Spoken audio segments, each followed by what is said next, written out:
मान जाता है, पर तभी एल्फ उसके मुंह पे मुक्के मार देती है और अब योसुके बेहोश हो चुका था, उसका सर फट चुका था, इसलिए उसकी मरहम पट्टी भी करती है, वहाँ से चली जाती है। ताकाफुमी को योसुके बताता है, इसी वजह से मुझे इस पर गुस्सा आता है, ये हमेशा मेरा कोई ना कोई सामान ज़रूर लेके चली जाती है और वो कोई भी सामान वापस भी नहीं भी करती है। आज तक मुझे सिर्फ उससे एक ही चीज़ वापस मिली है, जो कि वो ड्रेस जो होती है वो फुजिमिया को पहना के दिखाते हैं, जो कि हरे कलर की थी। अब इसके बाद हमारा शीन यहाँ से शिफ्ट होता है और अब हमें दिखाया जाता है कि वो सभी लोग प्लानिंग कर रहे होते हैं कि वो योसुके की पावर का नाम वाइल्ड लिसनर रखेंगे। उसके बाद में ताकाफुमी जो होता है अब वो अपने अंकल से बात करने लगता है। धीरे धीरे करके समय बीतने लगता है, फुजिमिया वहाँ से चली जाती है किसी टास्क का नाम देके। उसी दौरान योसुके जो होता है एक गेम खेलने लगता है, जिसके अंदर वो एनिमीज को पहले तो ललचाता है और उन्हें मार देता है।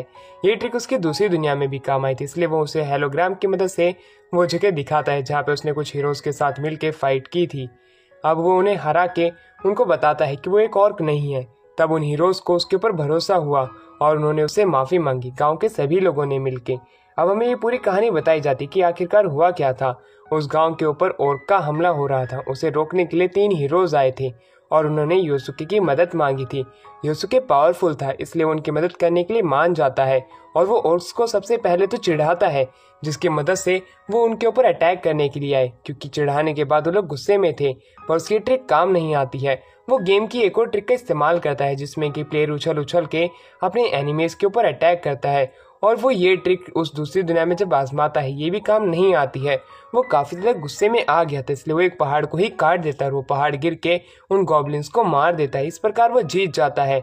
ये देख के ताकाफुमी हैरान था। अंकल से कहता है कि आपने इसका क्या नाम रखा है, जिसके ऊपर वो कहता है कि दूसरी गेम से उठाई हुई मेरी एक और स्किल है। अब वो लोग टास्क पूरा करके रिवॉर्ड लेने के लिए जा रहे थे, जहाँ पे एलिसा ने, जो कि वही प्रेस्ट है, जो कि उन हीरोज़ की गैंग मेंबर है, उसने उससे पूछा था कि आपने ही उस दूसरी सिटी के डोम को वापस से ठीक किया था। ये बात तो सुन के योसुके की हालत ढीली हो जाती है। वो उन तीनों की मेमोरीज इरेज कर देता है, जिसकी मदद से उसके बारे में ना जान पाए। ये देख के ताकाफुमी कहता है कि अंकल आपको हमेशा ये नहीं करना चाहिए। दूसरी मेमोरीज में उन्हें वापस से हराता है और उनके साथ टीम अप करके एक हैजहॉग को मारने के लिए जाते हैं, क्योंकि जो सिटीज़ के लोगों को काफ़ी ज़्यादा मारा करता था। हैजहॉग का नाम सुन के योसुके को लगता है कहीं वो सोनिक तो नहीं है। वो उसे मिलने के लिए जाता है और तभी हैजहॉग जो होता है वो बाहर आता है, जो कि उसकी सोच से काफ़ी परे था। वो उससे पूछता है कि तुम इंसानों को क्यों मारते हो। हैजहॉग कहता है कि मुझे इंसानों को मारने में मज़ा आता है। उसकी ये बात सुन के योसुके को काफ़ी ज़्यादा गुस्सा आता है और वो आसपास की ज़मीन और उसे दोनों को ही भस्म कर देता है। ये देख के हीरोज़ को पता चल चुका था कि एक ताकतवर इंसान है। दूसरी तरफ फुजिमिया के फ़ोन पे कॉल आती है। वो उसका फ़ोन देने के लिए योसुके के साथ उसके कॉलेज की तरफ निकल जाते हैं, जहाँ पे कि वो एक क्रीपी से इंसान को उसके साथ चिपकता हुआ देखते हैं। अब योसुके जो होता है ताकाफुमी को अपनी पावर दे देता है उसे प्रोटेक्ट करने के लिए। जैसे वो वहाँ पे जाता है वो उसका फ़ोन लौटाते हुए उससे बात करने लगता है और बात के दौरान उसे पता चलता है कि वो फुजिमिया का भाई शिकिया है, जो कि उन्हीं के ही बचपन के अंदर उनका साथी था। और शिकिया उसे देख के काफ़ी ज़्यादा खुश होता है। योसुके को फुजिमिया अपने भाई से मिलवाती है, जहाँ पे कि वो उसका नाम यूट्यूबर बताती है, पर उसका भाई उसे नहीं जानता था, इसलिए योसुके अब उसे अपने यूट्यूब चैनल के बारे में बताने लगता है। उसी दौरान ताकाफुमी कहता है अगर ये तुम्हारा भाई नहीं होता तब मैं आज इसका खेल ख़त्म कर देता। जिस पर फुजिमिया पूछते कि आखिरकार तुम क्या करते, जिसके ऊपर वो योसुके की पावर को डेमो दिखाता है। सबसे पहले वो इनविजिबल करके अपने क्लोन्स आगे छोड़ देता है और वो वहाँ से गायब होकर एक बिल्डिंग के ऊपर आ जाते हैं। वो फुजिमिया की क्लास के अंदर थे। फुजिमिया उसे शुक्रिया कहती है उसके बारे में सोचने के लिए। फुजिमिया उसे ये भी बताती है कि एक बार उसने बचपन में उसे बचाया भी था जब लोग उसके ऊपर गैंग अप कर रहे थे। ये बात सुन के वो उसकी मेमोरीज का होलोग्राम अपने सामने ले आता है, जहाँ पे कि हमें दिखाया जाता है 3 बच्चों को फुजिमिया ही मार रही थी और उन 3 बच्चों को बचाने के लिए वहाँ पे योसुके का बच्चा यानी कि ताकाफुमी आया था। फुजिमिया ये मेमोरीज देख के डर जाती है और वो उसे जाते हुए कहती है फिर भी मैं तुम्हें शुक्रिया करना चाहती हूँ आज के लिए।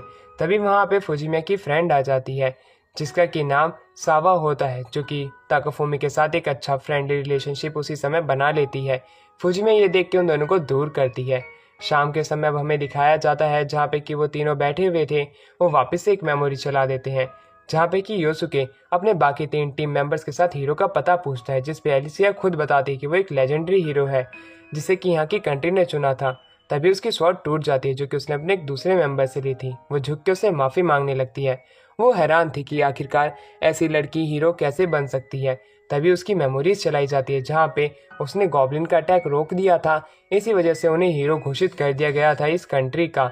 तब से ही वो लोग हीरो का काम कर रहे हैं। अब एल्सिया और उसके सारथी जितने भी होते हैं उन्हें पता चल चुका था योसुके ताकतवर है। एल्सिया उससे पूछे क्या उसी ने ही डोम को ठीक किया था। ये बात सुन के उसकी मेमोरी रेज करना चाहता था, पर एल्सिया कहती है कि मुझे ये जान के खुशी हुई और तुम अपनी लो प्रोफाइल भी रखना चाहते हो, इसलिए मैं इसके बारे में किसी को नहीं बताऊंगी। अब वो एक ए ग्रेड के डंजन को ढूंढ लेते हैं। अब वो उसे एक्सप्लोर करने के लिए जाते हैं, जहाँ पे योसुके अपनी स्किल की मदद से एक सीक्रेट पैसेज ढूंढ लेता है और वहाँ से वो एक ही बार में उस डंजन के रिवॉर्ड्स तक पहुँच जाते हैं, जो कि एक डिवाइन वॉन्ड था। इस तरह की एक्सप्लोरेशन को देख के हीरोज खुश नहीं थे और योसुके जो होता है वो फटाक सी उनकी मेमोरीज इरेज करता है और उन्हें इस डंजन का पूरा एक्सपीरियंस कराते हुए लेके आता है। ये देख के वो काफ़ी ज़्यादा खुश थे कि उन्होंने एक्सप्लोर किया इस डंजन को, और अब ये देख के ताकाफुमी खुश था। अब दूसरी तरफ अब उन्हें दिखाया जाता है अंकल उनकी मेमोरीज इरेज करना चाहते थे, पर योसुके ने ऐसा नहीं किया क्योंकि एल्सिया चाहती थी कि वो इस मेमोरीज को अपने मन के अंदर सजो के रखे। इसलिए वो अपना हाथ पीछे करके वहाँ से चला जाता है उन्हें बिना कुछ बोले। पर जाते हुए एल्सिया जो होती है उसे 3 हीलिंग चार्म्स देती है और वो कूल एटीट्यूड में वहाँ से जाता है। ताकाफुमी ये देख के खुश था कि उसके अंकल के अंदर कूल एटीट्यूड है, जिसके ऊपर ताकाफुमी अपनी एक गेम दिखाते हुए कहता है कि मैंने इसी से ही कूल एटीट्यूड रखना सीखा है। अब ताकाफुमी जानना चाहता कि उसके अंकल के साथ कैपिटल में क्या हुआ था, जिसके ऊपर वो वापस वो होलोग्राम चला देते हैं, जिसके अंदर वो कैपिटल में कुछ सैनिक से मिलते हैं। उन्हें हरा के वो उनकी मेमोरीज रीड करते हैं, जहाँ पे एल्सिया को फंसाया गया था हीरो बनने के लिए। वो वहाँ के जनरल तक पहुँच जाते हैं जो कि कैपिटल में स्टे कर रहा था, जहाँ पे हमें दिखाया जाता है जनरल को। जनरल का नाम रिकार्डो होता है और हाई प्रिस्टेस वहाँ पे होता है। हाई प्रिस्ट जो होता है वो ये फंड के लिए ही कर रहे होते हैं, क्योंकि हीरोज जैसे ही मर जाएंगे उनकी कंट्री पे खतरा आ जाए उन्हें फंड मिल जाएगा। ये सिर्फ वो फंड के लिए कर रहे होते हैं। योसुके उसके पीछे आ जाता है, उसका हाथ उसके सर पे होता है। जनरल रिकार्डो जो होते हैं वो खड़े होकर उसे बताते हैं कि हीरोज को भी पता है कि वो हमारी कंट्री के लिए सिर्फ गोनेन पैग है, उन्हें अब हमें इस्तेमाल करना ही पड़ेगा इस कंट्री को बचाने के लिए। योसुके उसकी लॉजिकल रीजनिंग का जवाब नहीं दे पा रहा होता है। जनरल रिकार्डो उसे सीरियसनेस से देख रहे होते हैं, पर तभी योसुके अपने सबसे खतरनाक टीचर के अंदर बदल जाता है, जो कि उस ताकाफुमी देख के हैरान था। योसुके से बताता है ये एक बहुत अच्छा डिबेट करने वाला बंदा था, पर मैं इसे डरा करता था। अब वो जनरल रिकार्डो को थप्पड़ पे थप्पड़ मारने लगते हैं। वो इतने ज़्यादा थप्पड़ मारते हैं कि उनकी जनरल एक और आके उन्हें बचाने की कोशिश करती है, पर वो भी पिट जाती है। पर तभी जनरल रिकार्डो से बताते हैं कि कंट्री के अंदर ऐसे काफ़ी ज़्यादा खतरे आ रहे हैं, जिसके लिए हमें सेना की और हथियारों की ज़रूरत है। उसके लिए ही हम कर रहे हैं। ब्लेजिंग ड्रैगन का मरना, सिटी के डोम का टूटना, और इन सब का कारण और कोई नहीं अंकल थे। अंकल अब उसे मार भी नहीं सकते थे, पर तभी वहाँ पे वो आइस गर्ल आ जाती है। आइस गर्ल जो होती है योसुके को देख के काफ़ी ज़्यादा खुश थी। उसकी आइस पिघल जाती हैं, पर वो दोनों आपस में फाइट शुरू कर देते हैं। ये सिर्फ होलोग्राम था उन लोगों को दिखाने के लिए। हकीकत में वो लोग फाइट नहीं बल्कि एक कोने में बैठे हुए थे, जिसकी मदद से वो सीरियस से घायल भी ना हो और उन लोगों को लगे कि ये फाइट करें। वो आपस में बात करने लगते हैं, जहाँ पे वो लड़की बताती है कि उसे ये जॉब मिल गई और एक अच्छा पेमेंट, जिसकी मदद से इसके अंदर वो एटीट्यूड आ गया जो कि काम को करने के लिए चाहिए। पर तभी हमें दिखाया जाता है जैसे वो लोग थोड़े करीब हो ही रहे थे कि वहाँ पे जनरल रिकार्डो को पता चल जाता है कि एक होलोग्राम है और वो उन दोनों को पकड़ने की धमकी देने लगते हैं, जहाँ पे आइस गर्ल काफ़ी ज़्यादा रोती है। पर एट दी एंड अब वो योसुके से फाइट करने लगती है। योसुके को पता चल चुका था ये किसी के कंट्रोल में है, इसलिए वो अपनी पूरी पावर का इस्तेमाल करते हैं और एक ही पल में उसे हरा देते हैं। उसकी आंखें खुलती है और हाई प्रीस्ट के बारे में उन्हें पता चलता है, जो कि उन्हें कंट्रोल करता है। वो जनरल रिकार्डो को बताता है तुम एक ऐसे आदमी के साथ काम कर रहे हो जो दूसरों को कंट्रोल करता है, जिसके ऊपर जनरल रिकार्डो कुछ नहीं कह सकते थे अपनी कंट्री को बचाने के लिए। पर योसुके कहता है कि तुम चिंता मत करो, मैं ही तुम्हारी कंट्री को बचाऊंगा। अब वो ब्लेजिंग ड्रैगन में बदल जाते हैं, ये वादा करके कि कंट्री को बचाने का काम उनका है। और ये देख के ताकाफुमी काफ़ी ज़्यादा हैरान था। पर तभी अंकल बताते हैं कि तुम अभी खुश मत हो, इसके बाद में क्या हुआ तुम वो देखो। आइस गर्ल को उसकी जॉब से निकाल दिया गया था। ताकाफुमी ये देख के काफ़ी ज़्यादा दुखी था कि उसके साथ आखिर में ऐसा क्यों हुआ। अब उसके चेहरे पे स्केल्स आने लगते हैं, जिसपे योसुके बताता है कि उसने मैजिक का इस्तेमाल किया। वो शॉर्ट फॉर्म इनकांटेशन के इस्तेमाल से वो लोग ऐसे ही हो जाते हैं, जिसके बाद में वो भी उन्हें अपना असली चेहरा दिखाता है।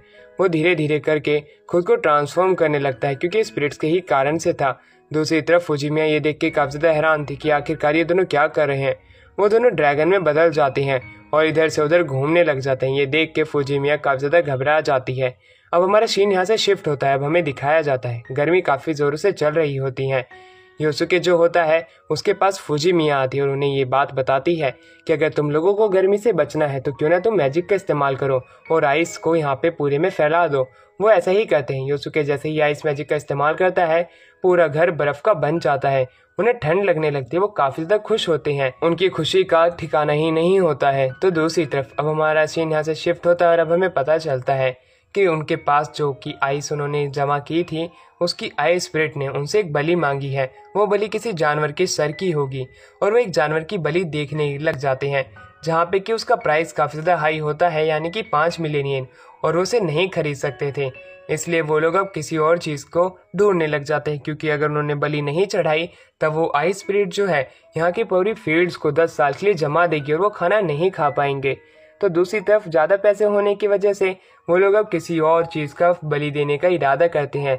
योसुके जो होता है आई स्पिरिट से बात करता है और फिश का बलि देने के लिए उसे मना लेता है। वो फिश की बलि देते हैं, पर फिश को देख के तो योसुके की राल टपकने लग जाती है। फुजिमिया उसे वो चीज़ खाने से मना करती है। अब हमें दिखाया जाता है ताकाफुमी और योसुके उसकी बात सुन के उसे डराने लगते हैं ड्रैगन्स में बदल के। योसुके ताकाफुमी को समझाता है कि इस फॉर्म में उसे ज़्यादा दिनों तक नहीं रहना है, क्योंकि उसकी हालत मेरी जैसी हो जाएगी। जब हमें पता चलता है कि जब वो ब्लेजिंग ड्रैगन में बदला था, वो अब वही बन के रह गया था। 30 दिनों तक वो उसी ड्रैगन की बॉडी में रहा था, क्योंकि उसके थॉट्स ने उस पर काबू कर लिया था, जब तक कि एल्फ गर्ल वहाँ पे नहीं आती है और उससे एक लंबी चलने वाली लड़ाई लड़ के उसे हरा नहीं देती है और उसे योसुके की बॉडी के रियल थॉट्स में ले आती है। और तभी जब वो उसे हराती है, वहाँ पे एक ऐसा बंदा आ जाता है जो कि नोबल था। वो उसे वो देने के लिए कहता है, यानी कि योसुके।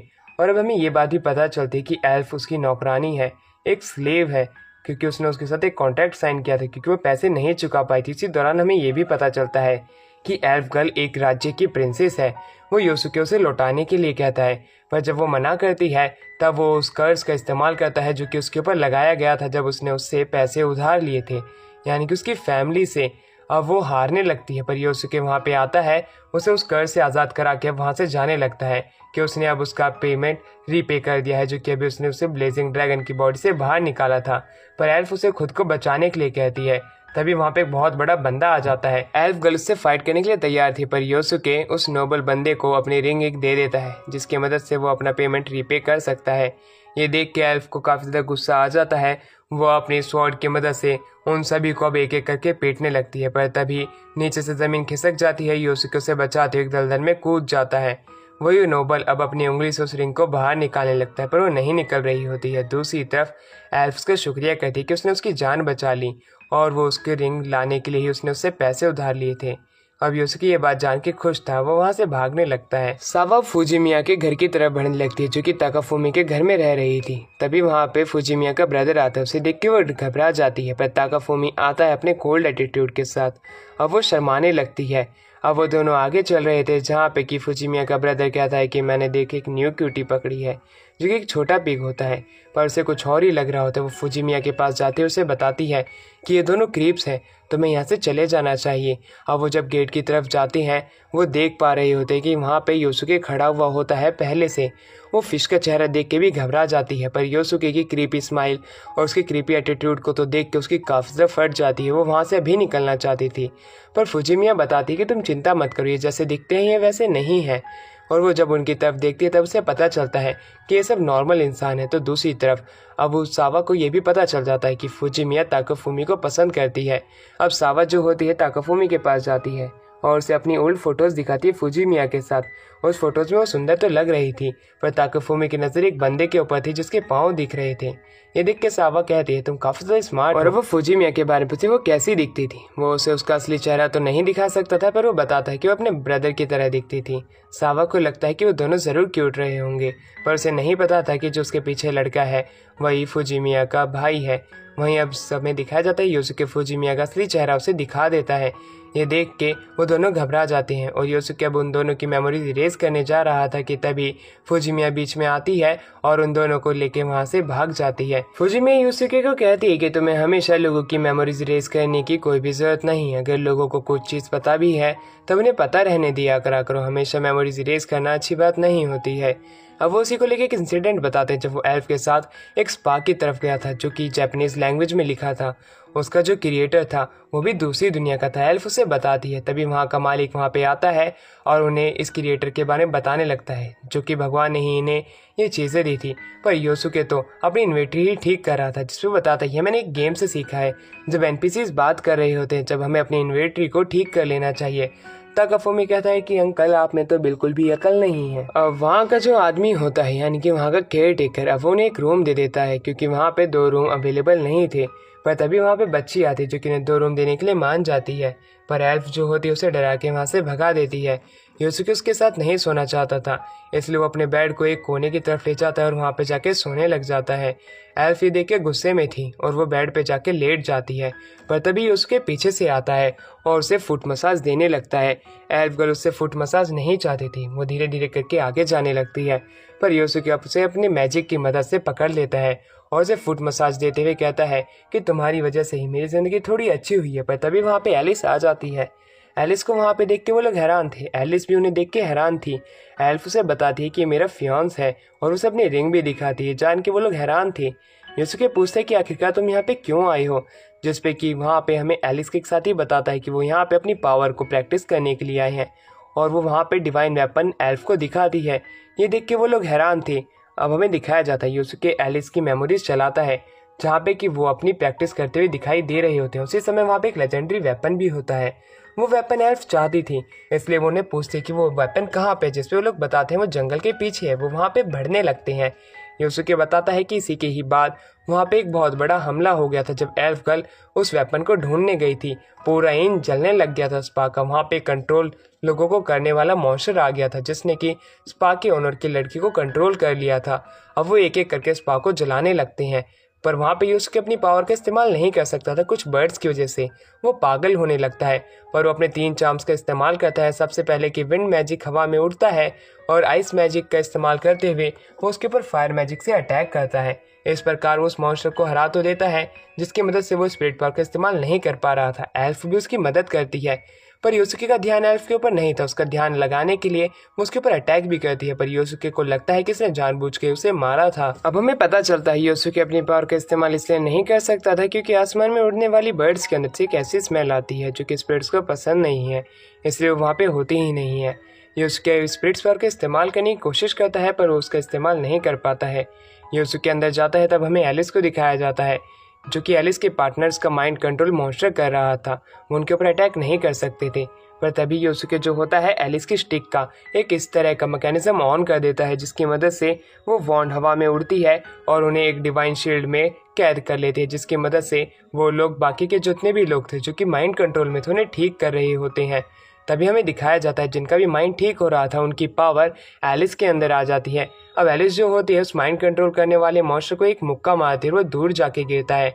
तभी हमें पता चलता है कि उस माइंड कंट्रोल करने वाले मॉन्स्टर ने आसपास के जितने भी मॉन्स्टर थे उन सभी को वहाँ पे बुला लिया होता है उन पे अटैक कराने के लिए।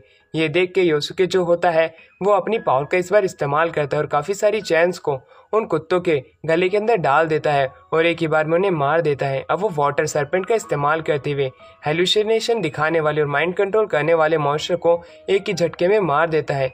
ये देख के सभी लोग शुक्रिया उसका करते हैं और योसुके जो होता है स्पा को भी अब एक डोम में बंद कर देता है। वहाँ का मालिक ये देख के खुश था, उन्हें वो फ्री सर्विस भी प्रोवाइड कराता है, जहाँ पे कि हमें पता चलता है फुजिमिया उससे पूछती है कि आखिरकार तुमने मेमोरी रिलीज कब और किसकी की थी, जिसपे योसुके अब उन्हें एक और मेमोरी दिखाता है जहाँ पे कि वो जब नहा रहा होता है स्पा के अंदर एलिस वहाँ पे आ जाती है। एलिस जब वहाँ आ रही थी उसके कपड़े अपने आप उतरने लगते हैं। ये चीज़ योसुके देख लेता है। ये देखने के बाद वो अपनी मेमोरी इरेज कर देता है, पर जैसे ही ये बात उसे पता चलती है वो कहती है तुम हर बात पे अपनी मेमोरीज इरेज क्यों करते हो, और वहीं वो उसे अब अपनी हकीकत बताता है कि अभी जो उसने देखा था उसने वो ये इरेज तो कर लिया, पर इससे पहले की भी कुछ मेमोरीज है जो कि उसने उसके साथ इरेज कर रखी है।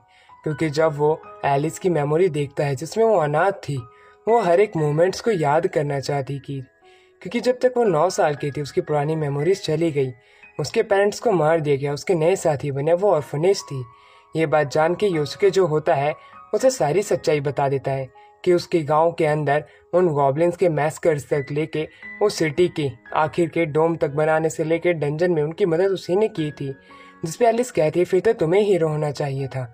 वो नहीं चाहती है कि वो ये मेमोरीज भूले, इसलिए वो योसुके से पूछती कि आखिरकार जो तुमने पिछली बार देखा क्या तुम भी वो भूल चुके हो, जिसपे वो हाँ कहता है। उससे वो ये भी बता देता है कि वो एक दूसरी दुनिया का है और जब वो इस दुनिया के सबसे बड़े बैरियर को अपनी सबसे ताकतवर ताकत से तोड़ेगा, जब शायद से वो अपनी दुनिया में जा सकता है। ये बात जान के एलिस रोने लगती है। वो उसे याद रखना चाहती थी, इसलिए वो उसे मना करता है उसकी कोई भी तरीके की याददाश्त मिटाने से। और जब भी जो भी उसने देखा था वो वापस से रिपीट करने की सोचती, क्योंकि वो नहीं चाहती है कि वो ये याददाश्त भी भूले, इसलिए वो उस चीज़ को वापस से दोहराने लगती है। ये सारी चीज़ें दूर से एल्फ देख रही होती जो कि उनके ऊपर शूट करती है। उनका डोम टूट जाता है और योसुके अब समझ जाता है कि उसके ऊपर अटैक हो रहा है, इसलिए वो वहाँ से भाग जाता है। एलिस काफ़ी ज़्यादा शर्मा जाती है, वो पानी के अंदर अपना सर डाल लेती है। तो दूसरी तरफ अब योसुके को दिखाया जाता है जैसे कि एक विलेज के अंदर एक मॉन्स्टर्स को मारने के लिए क्वेस्ट मिला था, क्योंकि वो मॉन्स्टर काफ़ी ज़्यादा बड़ा था। वो उसे मारने के लिए निकल जाता है, पर जैसे ही वो जंगल में जाता है उसे आइस गर्ल मिलती है। आइस गर्ल को देख के वो समझ जाता है ये इसकी चाल है। आइस गर्ल उसे बताने लगती है जब उसे उस कैपिटल के अंदर पकड़ा गया था उसके साथ, तब से ही उसे वहाँ से निकाल दिया गया है। अब वो एक जानवर के रूप में ही यहाँ पे रहती है और हर किसी को डराती है, जिसकी मदद से वो इस जंगल के अंदर अकेले रह सकती है और उसे यहाँ पे किसी के आने का और किसी से बात करने का भी डर नहीं होगा। ये सारी बातें सुन के योसुके जो होता है समझ जाता है कि यही इस जंगल की मॉन्स्टर है जिसने कि आइस से इतनी बड़ी स्पाइडर बनाई है। इसलिए वो कहता है तुम्हें मुझे मारने का एक ऑर्डर मिला, इसलिए मुझे ये करना ही पड़ेगा। और उसे मारने ही जा रहा था कि उससे पहले ही आइस गर्ल जो होती है वो अपने उस आइस मॉन्स्टर को वहाँ से हटा लेती है और धीरे धीरे करके वो डिसइंटीग्रेट हो जाता है। अब योसुके जो होता है उसे देखने लगता है। योसुके जो होता है उसे कहता है कि अगर तुम्हें पैसे ही कमाने हैं तो तुम वो रिंग बेच सकती हो जो कि मैंने तुम्हें दी थी। पर आइस गर्ल ऐसा नहीं करना चाहती थी और वो इसके लिए मना करती है। और वहीं पे योसुके से कहते हैं तुम एक अच्छा गाना गाती हो, तुम्हें बार के अंदर भी गाना गा लेना चाहिए। पर उसके लिए वो मना कर देती है और वो योसुके के लिए गाना गाने के अब बोलती है। योसुके जो होता है उसके मुंह से गाना सुनना चाहता था, क्योंकि वो गाना गाने में काफ़ी ज़्यादा अच्छी है। जैसे ही आइस गर्ल गाना गाने लगती है, उसके गाने की आवाज़ और कोई नहीं बल्कि सोनिक हेजहॉग के बैकग्राउंड साउंड जैसी है। वो तो सुन के योसुके की जो आंखें हैं वो एकदम से नम हो जाती है और वो आइस गर्ल के लैब पे ही सो जाता है। ये देख के ताकाफुमी और फुजिमिया काफ़ी ज़्यादा हैरान हो गए थे। उनके ऊपर रात में कुछ नाइट अटैक करने तो आए थे, पर एल्फ गर्ल की मदद से उनका कुछ भी नहीं बिगाड़ पाते हैं। उसने उन सभी को मार दिया था। पर आइस गर्ल के लैब पे योसुके को सोता हुआ देख के उसे गुस्सा आ रहा था, पर योसुके को लगता है कि उसने मेरी मदद की है और वो इसी वजह से खुश है। इसलिए ताकाफुमी भी उसे और भी ज़्यादा चीज़ें नहीं बताता है, क्योंकि अगर वो बताएगा भी तो अंकल को कुछ भी पता नहीं चलेगा। वहीं दूसरी तरफ अंकल को पता चलता है कि आज तक उसने जो भी अपने गेम के हीरो का नाम लिया था वो गलत था, इसलिए वो फूट फूट के रोने लगता है। वो शाम के समय वीडियो बनाता है एल्फ गर्ल में बदल के, पर वो ज़्यादा लंबे समय तक वो चेहरा नहीं रख पाता और वो अपने नॉर्मल फॉर्म में आ जाता है। वो सभी लोग काफ़ी दिनों से बोर हो रहे थे, इसी वजह से योसुके जो होता है वो वापस से अपने हीरो को नेम के लेके रोने लग जाता है। फुजिमिया कहती है इससे कोई दिक्कत की बात नहीं है। अब नाम से योसुके को ये बात याद आती है कि उसे एल्फ का रियल नेम भी पता चला था, इसलिए वो होलोग्राम में वापस से मेमोरी चलाता है, जहाँ पे एल्फ गर्ल जो होती है योसुके से उसका असली नाम पूछती है, जिसके ऊपर योसुके जो होता है उसे अपना असली नाम बताना चाहता था और उसे बोलता है कि तुम्हें ये नाम किसी को भी नहीं बताना है। जिसके बाद में वो अपना नाम असली योसुके बता देता है। उसका असली नाम सुन के वो काफ़ी ज़्यादा ब्लश करने लग जाती है। उसी दौरान एल्फ गर्ल जो होती है वो भी उसे अपना असली नाम बताती है, जो कि काफ़ी ज़्यादा लंबा होता है। योसुके जो होता है उसका नाम याद नहीं रख सकता था, इसलिए उसका नाम वो सुई रखता है। सुई नाम का मतलब जो होता है वो ग्रीन आइज़ होती है। वो ग्रीन आइज़ एल्फ की हैं, इसलिए वो उसे सुई कहेगा और वो उसकी जितनी ही खूबसूरत भी है। वहीं दूसरी तरफ जो एल्फ गर्ल होती है उसे ये नाम पसंद नहीं आता है, क्योंकि कोई और के सामने अगर वो बोलेगा तभी शायद से उसकी बेइज्जती होगी। पर योसुके अगर वो सीक्रेट में उसका नाम उसे लेगा तब वो काफ़ी ज़्यादा खुश होगी। उसकी ये बात सुन के योसुके जो होता है इस चीज़ के लिए मान जाता है। पर तभी वहाँ पे मेबल आ जाती है जो कि आइस गर्ल है। वो वहाँ पे आके उनकी बातें पूछती तो है, पर एल्फ गर्ल से नहीं बताती है। अब वो एक रूइन की तरफ जाते हैं। वहाँ पे योसुके उसे क्लियर करना चाहता था। वो अपनी स्वॉर्ड बाहर निकालता है और वो कहता है कि मैं इसे क्लियर करने जा रहा हूँ। वो जैसे ही एंटर करता है वो रूइन जो होती है पूरे तरीके से ब्लास्ट हो जाती है। ये देख के वो काफ़ी ज़्यादा घबरा जाते हैं कि आखिरकार योसुके ने किया क्या था। तभी वहाँ से गॉडली एंटिटी बाहर आती है, जिससे फाइट करने के लिए योसुके तैयार होता है। और ये देख के ताकाफुमी कहता है कि आप गॉडली एंटिटी से क्यों फाइट कर रहे हो, जिसके ऊपर योसुके बताता है कि इन्होंने ही मुझे इस दुनिया में भेजा था, तो इन्हीं के पास ही एक ऐसा रास्ता होगा जिससे कि मैं अपने घर भी लौट सकता था। यहाँ पे पूरी 3 रूइन थी, इसमें से मैंने 2 रूइन को तो पहले ही तबाह कर दिया था और ये तीसरा रूइन था। इसलिए वो इसे भी तबाह करना चाह रहा था। अब वो उसके ऊपर अटैक करने के लिए जाता है, पर उसकी रीजनरेटिव स्किल इतनी ज़्यादा अच्छी होती है कि वो खुद को वापस हील कर ले रहा होता है। एल्फ गर्ल भी उसकी मदद करना चाहती थी, पर तभी ज़मीन के अंदर से काफ़ी सारे अनडेड मॉन्स्टर्स जो होते हैं वो बाहर आने लग जाते हैं। एल्फ गर्ल जो होती है यानी कि सुई और मार्बल जो होती है वो उसकी मदद तो करती है, पर वो मॉन्स्टर वापस से खुद को हील कर लेते हैं। ये देख के अब योसुके उसके ऊपर अटैक करने जाता है, पर तभी वो गॉडली एंटिटी उसका माइंड कंट्रोल कर लेता है और उसकी मदद से वो उन दोनों लड़कियों पे अटैक करवाता है। पर तभी वहाँ पे एल्फ बीच में आके उसे बचा लेती है, मेबल को। तभी वहाँ पे एलिस की टीम का एक बंदा आ जाता है जो कि उसे अटैक को होने से पहले उसे मार देता है और कहता है कि मैंने आखिरकार एक और को मार ही दिया। एलिस वहाँ पे आती है और वो एल्फ गर्ल को और मेबल को दोनों को सेव करती है अपने हीलिंग मैजिक की मदद से। फिर एलिस के दोस्तों को पता चलता है कि उसने किसी और को नहीं बल्कि योसुके को मारा है। अब योसुके जो होता है वो जो कि उस गॉडली एंटिटी के माइंड कंट्रोल में था, वो थोड़ा बहुत खुद को ठीक करने लगता है। वो थोड़ा बहुत खुद के माइंड कंट्रोल में आ रहा होता है, जहाँ पे एलिस उसकी मदद करने जाती है, जहाँ पे वो देखती है कि उसके सामने बस काला अंधेरा है और एक बॉक्स जैसी चीज रखी हुई है। सारी बातें अपने दोस्तों को बताती है। उन सभी को योसुके के लिए बुरा लगता है, पर एलिस उसे बताती है कि वो उस जगह में भी काफी ज्यादा खुश था। दूसरी तरफ योसुके जो होता है अब वो खुद को अपने उसके माइंड कंट्रोल से आज़ाद कराने के लिए थप्पड़ मारता है और वो खुद के माइंड में आ जाता है। वो ब्लेजिंग फायर ड्रैगन की फायर का इस्तेमाल करता है और वो फायर जो होती है उस गॉडली एंटिटी को पूरा एब्जॉर्ब कर लेती है। अब ब्लेजिंग ड्रैगन जो होता है वो जिंदा हो चुका था। अब वो अपनी रूप भी बदल लेता है। योसुके कहता है कि पहले गॉडली एंटिटी के पास कोई बॉडी नहीं थी, इसी वजह से वो हमारे अटैक से बच जा रहा था, पर अभी ब्लेजिंग ड्रैगन के पास बॉडी है, हम इसे मार सकते हैं। पर तभी उसे ये बात पता चलती है एलिस की मदद से कि ये खुद को रिजनरेट कर सकता है, क्योंकि अब इसके पास वो गॉडली एंटिटी की पावर आ चुकी है। ये बात जान के उसके कहता है मैंने पहले दिमाग नहीं लगाया। वो मेबल की भी मदद नहीं ले सकता था, क्योंकि वो पहले से ही काफी ज्यादा डर रही होती है। इसीलिए वहाँ पे अब हमें एल्फ गर्ल को दिखाया जाता है जो कि कहती है कि मेरी जो स्वॉर्ड है वो एक अटैक को काफी बार एम्पलीफाई करके एनिमीज के ऊपर अटैक कर सकती है, पर इसके लिए हमें उस ड्रैगन के पास में होना पड़ेगा जिससे कि ये अटैक और भी ज़्यादा उसके लिए डैमेज पूर्ण बन जाए। इसके लिए योसुके जो होता है मान जाता है।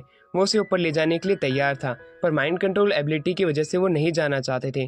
पर वहाँ पे एल्फ बताती है कि उसके पास एक ऐसी मणि है जिसकी मदद से उसके ऊपर कोई भी असर नहीं होगा। तो दूसरी तरफ अब हमें दिखाया जाता है एलिस को, जो कि योसुके के पास में जाके उससे बात करने लगती है कि क्या उसे वो दिन याद है जिस दिन वो रात में उससे मिली थी, जिसके ऊपर योसुके उसे मना कर देता है क्योंकि वो वहाँ की मेमोरी सारी भूल चुका है। एलिस उसे कहती है तो कोई बात नहीं। और दूसरी तरफ अब हमें दिखाया जाता है वो जो ड्रैगन होता है वो उनके ऊपर अटैक करने वाला था। अब एल्फ गर्ल जो होती है योसुके को खुद को गोदी में उठाने के लिए कहती है, पर वो उसे चैन से बांध के हवा में ले जाने के लिए तैयार होता है। ये देख के मेबल काफ़ी ज़्यादा खुश होती है, वरना वो भी उसके साथ हवा में उड़ने की डिमांड करती। मेबल को देख के अब उस आइस ड्रैगन को उसके ऊपर गुस्सा आने लगता है, उसकी आइस स्वॉर्ड देख के, क्योंकि उनकी पहले से ही दुश्मनी है। योसुके जो होता है उसे बैट बनाने का इरादा करता है और उसे दूसरी तरफ भगा देता है। ड्रैगन का ध्यान उसकी तरफ होता है। इसी दौरान वो हवा में उड़ते हैं और उसके पास में जाने लगते हैं। तो दूसरी तरफ एलिस भी उनकी मदद करती है उस ड्रैगन को हराने में, और उसके बाकी के साथी भी। योसुके जो होता है उसके पास अब वो सही समय आ चुका था जब वो उससे फाइट करने जा रहे थे। अब वहीं एल्फ गर्ल जो होती है उसे मोटिवेट भी करती है कि तुमने ही कहा था कि तुम कभी किसी से लड़ते समय हार नहीं मानते हो। वहीं ताकाफुमी को रोना आ जाता है। वो अब सारा सामान इकट्ठा करने लगते हैं क्योंकि वो इस तरह की फैंटेसी फाइट पहली बार देख रहे हैं, क्योंकि उसके अंकल काफ़ी ज़्यादा ओवर पावर हैं, वो हमेशा ही अपने दुश्मनों को एक ही बार में हरा सकते थे। इसलिए वो तैयारी के साथ बैठते हैं। फाइट शुरू होती है जहाँ पे हमें दिखाया जाता है वो ड्रैगन उनके ऊपर अटैक तो करता है, पर योसुके अपनी शील्ड की मदद से एल्फ को बचाते हुए आगे लेके आ रहा होता है और वो एल्फ को अपनी पावर दे देता है।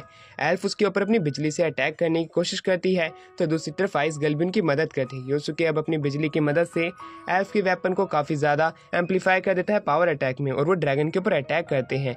इस प्रकार वो ड्रैगन हार जाता है। एल्फ नीचे गिरने लगती है। योसुके उसे बचाने के लिए हवा में उड़ता है और उसे अपने पास में पकड़ लेता है। एल्फ गर्ल से अपना लव कन्फेस करती है, पर योसुके को कुछ सुनाई नहीं देता है।